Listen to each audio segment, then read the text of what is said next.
बंगाल के एक छोटे से गांव में रहने वाले समीर, अजय और विकास बचपन के दोस्त थे।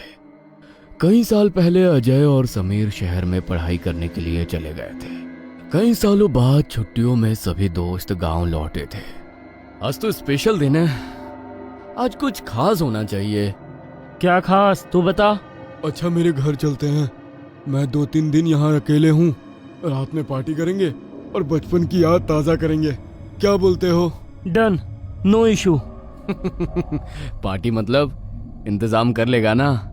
हाँ हाँ ठीक है, समझ गया। शाम का समय था। तीनों दोस्त विकास के घर में बैठे बातें कर रहे थे कि तभी समीर को एक आइडिया आता है। यहाँ नहीं, चलो आज खुले में बैठकर बातें करेंगे। किधर? अरे वो तालाब याद है ना, हम लोग काका के साथ उधर मछली पकड़ने जाते थे, कितना मजा आता था। रात में उधर कौन जाएगा, वहीं चलते हैं, शांति में बैठकर पार्टी करेंगे। अरे वो तालाब अब नहीं है, उसे तो बंद करवा दिया था। वहाँ पर कुछ अजीब घटनाएं होने लगी थी। अब खैर छोड़ो उसे। अजीब मतलब? रहने दो, शहर वाले हो गए हो तुम लोग, यहाँ की कहानियाँ झेल नहीं पाओगे। अरे यार सस्पेंस मत बना, बोलना। वैसे तो कई कहानियां हैं, लेकिन एक घटना ने पूरे गांव के रोंगटे खड़े कर दिए थे। तकरीबन 8 साल पहले की बात है। अर्जुन काका की शादी हुई थी। काकी सुलक्षणा की खूबसूरती के पूरे गांव में चर्चे हो रहे थे। सुलक्षणा काकी सिर्फ दिखने में खूबसूरत नहीं थी, घर और बाहर का सब काम उन्होंने संभाल लिया था। काकी भी अपनी नई नवेली दुल्हन पर खूब प्यार लुटा रहे थे। सब अच्छा चल रहा था कि एक दिन, आज तो हमारी शादी को पूरा 6 महीना हो गया। आज कुछ खास होना चाहिए। अर्जुन को आने में अभी समय है। बाजार से मच्छी लाकर अपने हाथों से स्पेशल मच्छी बनाती हूँ। सुलक्षणा खूब अच्छे से तैयार हुई, इत्र लगाया, आंखों में गहरा काजल भरकर बाजार के लिए निकल पड़ी। बाजार से मछली लेकर लौटते समय दिन ढल गया था। तालाब के किनारे पहुंची तो उन्हें ऐसा लगा मानो कोई उनके पीछे पीछे आ रहा है। काकी ने इधर उधर देखा, आसपास कोई नहीं था। अभी वो थोड़ी ही आगे बढ़ी थी कि उन्हें अपने पति की आवाज सुनाई पड़ती है। अरे सुलक्षणा, मछली लेकर आई हो क्या? मुझे भी दोगी ना? आमा के मांस चाहिए। काकी को आवाज पहचान में आ गई थी। उसने पलटकर देखा, अंधेरे में एक साया नजर आया जिसका चेहरा स्पष्ट नजर नहीं आ रहा था। माछ चाहिए तो घर चलो, अपने हाथ से पकाकर खिलाऊंगी आज। अचानक सुलक्षणा को अपने आसपास कुछ फुसफुसाहट सुनाई पड़ती है। ऐसा लगता था कई सारे लोग एक साथ कुछ बोल रहे हो। वो आवाजें सुनकर सुलक्षणा को थोड़ा अजीब लगा, लेकिन पति की आवाज सुनने के बाद उनके मन का डर दूर हो गया था। सुलक्षणा आगे चल रही थी और सूखे पत्तों पर कदमों की आहट करते वो साया उसके पीछे पीछे आ रहा था। तुम यहाँ कैसे? मुझे ढूंढने निकले थे क्या? हाँ, माछ चाहिए। इससे पहले कि वो कुछ समझ पाती या कह पाती, सुलक्षणा को सामने से अर्जुन आता नजर आया। किधर गई थी अंधेरे में? अरे कुछ चाहिए था तो मुझे बोलना था ना। तुम यहाँ कैसे आ गए? तुम तो मेरे साथ ही आए हो ना, अभी तो मेरे पीछे चल रहे थे। क्या बोल रही हो? यह मजाक का समय नहीं है, घर चलो। अर्जुन की बात सुनकर सुलक्षणा मोड़कर देखती है तो वहां उसे कोई नजर नहीं आता। सुलक्षणा हैरान थी कि आखिर वो कौन था जो अर्जुन की आवाज में उसके साथ बात करता आ रहा था। घर पहुंचकर सुलक्षणा जल्दी जल्दी मच्छी बनाने की तैयारी करने लगी। तभी अचानक उसे अपने आसपास एक तेज गंध आती हुई महसूस हुई। ओ माँ, ये गंध, बदबू किधर से आता? मच्छी सड़ गया लगता है। गंदी बदबू से सुलक्षणा से एक पल भी रसोई में रुकना कठिन हो रहा था। वह मछली का थैला खोलकर देखती है तो अंदर उसे खून से लथपथ अधखाई मछली नजर आती है। ये कैसे हो सकता है? मैं तो बाजार से देखकर मछली लाई थी। ऐसा लगता है किसी ने इसे कच्चा चबा डाला हो। ये हो क्या रहा है? सुलक्षणा ने देखा कि उस खून से सनी मछली से बहुत बुरी बदबू आ रही है। इसलिए वो उसे उठाकर घर से दूर फेंक देती है। जैसे ही वो वापस रसोई में आती है, उसे रसोई के फर्श पर गीली मिट्टी से बने पैरों के निशान दिखाई देते हैं। ये कैसे निशान है? कौन गंदा पाँव लेकर यहाँ आया? हाँ? सुलक्षणा ने देखा बची हुई बाकी की मछलियां भी रसोई में बिखरी हुई थी। ये अर्जुन ही मजाक कर रहा है, अभी बताती हूँ उसको। अचानक ही सुलक्षणा की रसोई की खिड़की तेज आवाज के साथ खुल जाती है और एक ठंडा हवा का झोंका उसे छूकर निकल जाता है। वो खिड़की से बाहर देखती है तो उसे महसूस होता है कोई काला साया खिड़की से बाहर खड़ा रसोई के अंदर देख रहा है। सुलक्षणा थोड़ी घबरा गई थी। जैसे ही वो खिड़की के नजदीक जाकर देखने की कोशिश करती है, उसके कानों में एक डरावनी आवाज गूंज उठती है। तूने कहा था मुझे मछली खिलाएगी, मच्छी दे। सुलक्षणा का रोम रोम डर से कांप उठा था। उसने खिड़की से बाहर नजर घुमाई, बाहर कोई नजर नहीं आया। उसने झट से खिड़की बंद की और गिलास में पानी लेकर पीने लगी। ओ माँ, ये सब क्या है? इधर कौन है?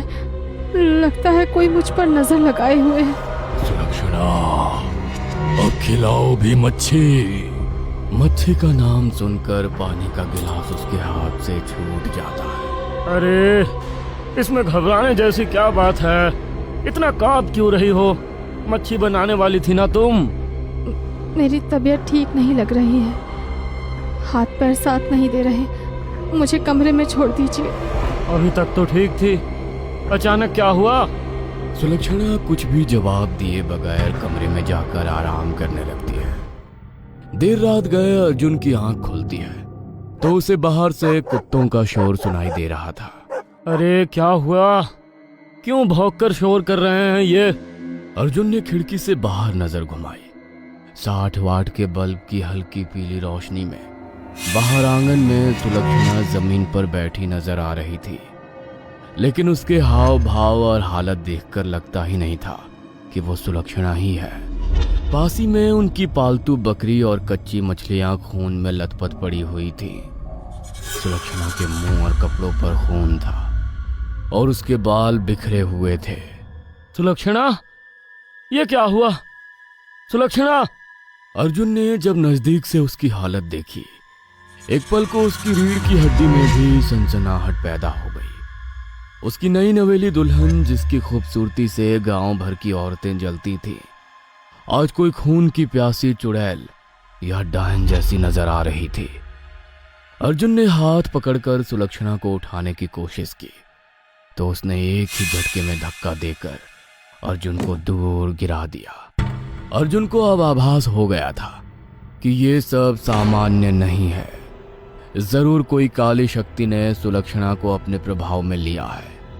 अर्जुन के बार बार सुलक्षणा को पुकारने के बाद अचानक वो जैसे अपने होश में लौट आई। मुझे पेट में बहुत दर्द हो रहा है।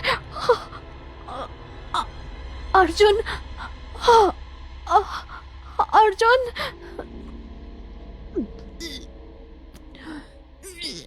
इतना कहते ही उसने उल्टी करना शुरू कर दिया। सुनैना की उल्टी से कच्चा मांस और खून निकलता देख अब तो अर्जुन बहुत घबरा गया था। रात बीत जाए तो किसी से मदद मांगू। किसी तरह उसने सुलक्षणा को अंदर बिस्तर पर लिटाया। अभी वो सामान्य नजर आ रही थी, फिर भी अर्जुन ने उसके हाथ कपड़े की मदद से बिस्तर से बांध दिए थे। अर्जुन उसके पास ही कुर्सी पर बैठकर किसी तरह रात बीतने का इंतजार कर रहा था। सुबह होने में बस 1 घंटे का समय शेष था। अचानक अर्जुन की आंख नींद से भारी हो जाती है।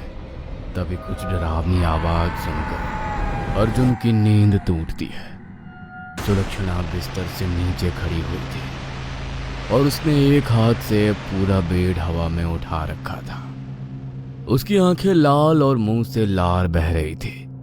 सुलक्षणा के शरीर से भयानक मछली के सड़ने जैसी बू आ रही थी, जिससे सांस तक लेना दुभर हो रहा था।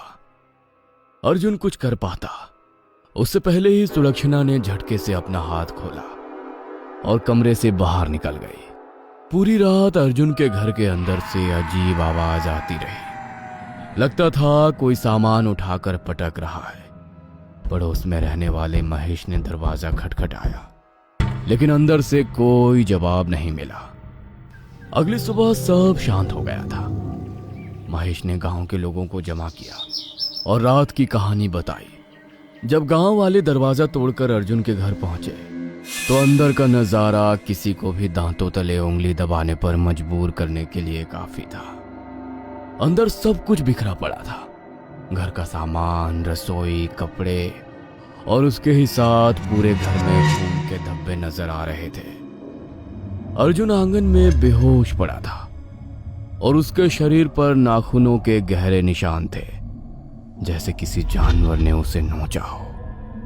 पूरे घर की तलाशी के बाद भी सुलक्षणा कहीं नजर नहीं आ रही थी। किसी तरह पानी के छींटे मारकर अर्जुन को होश में लाया गया तो वो कई घंटों तक गहरे सदमे में ही रहा। जब बोलने की हालत में आया तो रोते हुए लगातार एक ही बात दोहराने लगा। वो सुलक्षणा नहीं थी, वो कुछ और था। उसकी आवाज मर्दाना थी। मांस मांग रहा था वो सुलक्षणा नहीं हो सकती, मेरी सुलक्षणा। इतना कहकर वो बुरी तरह से सर पटक कर रो रहा था। बहुत खोजने पर भी सुलक्षणा का कोई पता नहीं लग रहा था। सिर्फ तालाब के किनारे पैरों के निशान दिखाई पड़ रहे थे, जिसे देखकर गांव में खबर फैल गई कि माछो भूत सुलक्षणा को अपने साथ ले गया। 3 दिन बाद जब सुबह मछली पकड़ने के लिए गांव के लोग तालाब पहुंचे, वहां तालाब के किनारे झाड़ियों में उन्हें सुलक्षणा की लाश मिली। लेकिन वो लाश सामान्य नहीं थी। उसकी हालत इतनी बुरी थी कि अर्जुन भी उसे देखकर चीखकर बेहोश हो गया। उसका चेहरा पानी से फूलकर सड़ गया था। पेट फटा हुआ था, जिसके अंदर सिर्फ कच्ची मछलियों के टुकड़े थे। कोई नहीं जानता था 3 दिन तक सुलक्षणा कहाँ थी और अचानक कहाँ से यहाँ आ पहुंची। सुलक्षणा की मौत के बाद कई बार गांव के मछुआरों को तालाब के किनारे सुलक्षणा बैठी नजर आई, जो उन्हें अपने पास बुलाती थी। पूरे गांव में डर का माहौल बन गया था। फिर गांव में अजीब घटनाएं होनी शुरू हो गई। रात होते ही तालाब के पास से मछली सड़ने की भयानक बदबू आने लगती। गांव के लोग तालाब की ओर जाने से डरने लगे। अगर कोई भूले से उस रास्ते से गुजरता तो उन्हें अपने किसी जानने वाले की आवाज में पुकारने और मछली मांगने की आवाज सुनाई देती। जो मुड़कर एक बार उस तरफ देख लेता वह सुबह का सूरज ना देख पाता था। खौफ इस कदर बढ़ने लगा कि मछुआरों ने भी मछली पकड़ने के लिए वहां जाना छोड़ दिया। इसलिए पूरे गांव की सुरक्षा के लिए गांव वालों ने मिलकर उस तालाब को मिट्टी से भरवा दिया और वहां जाने पर सख्त मनाही कर दी। इतना सुनकर समीर और अजय दोनों कुछ पल के लिए चुप हो जाते हैं। तू भी ना बचपन की कहानियां सुना के डराने लगा। भाई बस हो गया खत्म मेरी बियर। कहानी तो बढ़िया थी। अभी इतनी बार तूने मच्छी का नाम ले दिया, अभी मुझे मच्छी खाने का मन हो गया। चल मच्छी लाते हैं, फ्राई करके मस्त खाएंगे बियर के साथ, तब महफिल जमेगी। तू पागल है क्या इतनी रात को? अरे अभी तू बोला ना तालाब बंद हो गया था, तो ये कहानी भी खत्म ना। और आजकल ये भूत प्रेत सब रील बनाने में बिजी हैं। कोई खाली ऐसे सड़कों पर नहीं घूमता। तू ये कहानी को मजाक समझ रहा है क्या? अरे चल भाई, हम बाइक से जाएंगे और फटाफट आ जाएंगे। अभी बस 9 बजे हैं, कौन सा आधी रात हो गई। दोस्तों के कहने पर विकास बाइक से उनके साथ मछली लेने निकल पड़ता है। ठीक है, सड़क वाले रास्ते से ले लेना, वो तालाब वाले से नहीं।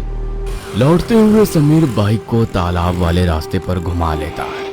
क्या कर रहा है? सड़क वाले रास्ते पर ले बाइक। मैंने कहा ना ये रास्ता ठीक नहीं है। अरे बैठ ना यार, अपन 3 लोग हैं, कुछ नहीं होगा। 5 मिनट में घर पहुंच जाएंगे, क्यों लॉन्ग कट लेना। जैसे ही बाइक सूखे तालाब को पार करके आगे बढ़ी, हवा में वही सड़ी मछली की बदबू फैल गई। सूखे पत्तों पर कदमों की आवाज सुनाई पड़ने लगी। जैसे कोई बाइक के साथ में दौड़ रहा हो। तभी झटके से बाइक बंद पड़ जाती है। मजाक मत कर, बाइक भगा। अरे मैंने कुछ नहीं किया, बाइक स्टार्ट नहीं हो रही है यार। तभी एक जानी पहचानी आवाज समीर के कान से टकराई। अमा के माछ दो ना। ये तो अजय की आवाज है, वो तो हमारे साथ पीछे बैठा है ना। समीर ने मुड़कर पीछे देखा, अजय अभी भी बाइक में पीछे ही था। तभी सामने का नजारा देख समीर के चेहरे का रंग उड़ गया। धीरे धीरे अंधेरे से एक साया बाहर आकर उनकी बाइक के सामने खड़ा हो गया। काकी, सुलक्षणा काकी, ये वही है। हमें यहाँ नहीं आना चाहिए था। मैंने कहा था ये जगह ठीक नहीं है। बहुत दिनों से कोई इधर गुजरा नहीं। और खूब भूख लगी छे। आमा के माछ दाओ ना। 3 दोस्तों की चीख हवा में गूंज जाती है और अगली सुबह गांव वालों को तालाब के पास सिर्फ 3 दोस्तों के खून से सने कपड़े मिलते हैं।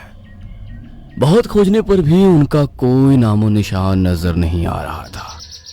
सिर्फ मिला तो एक सुराग। वो था मिट्टी में 3 अलग अलग नाप के गहरे गहरे पैरों के निशान जो तालाब के अंदर की तरफ जा रहे थे।